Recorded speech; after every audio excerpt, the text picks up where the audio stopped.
সকলে মিলে ঐক্যবদ্ধভাবে কাজ করবেন। বিএনপির ইতিহাস এদেশের গণতন্ত্রের ইতিহাস, বিএনপির ইতিহাস বাংলাদেশের মানুষের মুক্তির ইতিহাস, বিএনপির ইতিহাস দেশের মানুষের অধিকার ফিরিয়ে দেওয়ার ইতিহাস। সুতরাং আপনারা আমাদের দেশনেত্রী বেগম খালেদা জিয়া, আমাদের নেতা তারেক রহমানের নির্দেশনা মেনে সকলে ঐক্যবদ্ধ থেকে আপনারা আগামী নির্বাচন পর্যন্ত সকলেই রাজপথে থাকবেন, সেই প্রত্যয় ব্যক্ত করছি। আর আপনাদেরকে সর্বশেষ আমি একটি অনুরোধ জানাবো, আপনারা কি শুনবেন আমার কথা? আপনারা শুনবেন? হাত তুলে দেখান কে কে শুনবেন। ধন্যবাদ। আমার অনুরোধ, আপনারা এই যে আমরা মিছিল করে যাব, এখানে হাজার হাজার লাখ লাখ মানুষ, কেউ আপনারা কাউকে ছেড়ে যাবেন না, কেউ বিচ্ছিন্ন হবেন না, এদিক ওদিক ঘোরাফেরা করবেন না।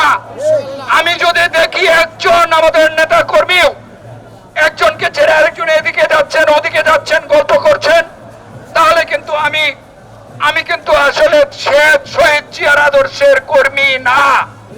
আপনারা দেখেছেন ঢাকায় আমাদের মাননীয় মহাসচিব সহ স্থায়ী কমিটির সদস্যবৃন্দ সহ সকলেই সেই বৃষ্টিতে ভিজে, সারাদিন বৃষ্টিতে ভিজে শেষ পর্যন্ত ওনারা প্রোগ্রাম সাকসেসফুল করেন।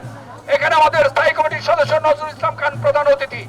আপনারা শেষ পর্যন্ত স্লোগান দিবেন, যত ধাক্কা ধাক্কি ভিড় হুড়াহুড়ি হোক, একজন মানুষও কেউ কাউকে ছেড়ে যাবেন না।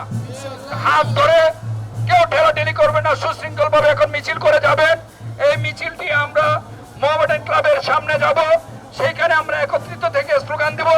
তারপর আবার আমরা টাউন হলে আসব, টাউন হল থেকে আবার স্টেশন কৃষ্ণচূড়া চত্বরে ওইখানে গিয়ে শেষ হবে।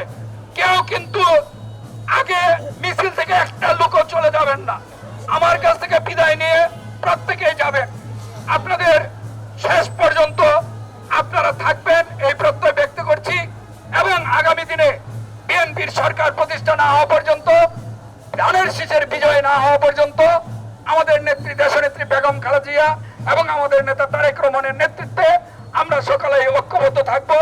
সবাই মিলে আমরা আগামীর একটি সাম্য মানবিক মর্যাদা সম্পন্ন একটি বাংলাদেশ গড়ে তুলব, এই প্রত্যয় ব্যক্ত করে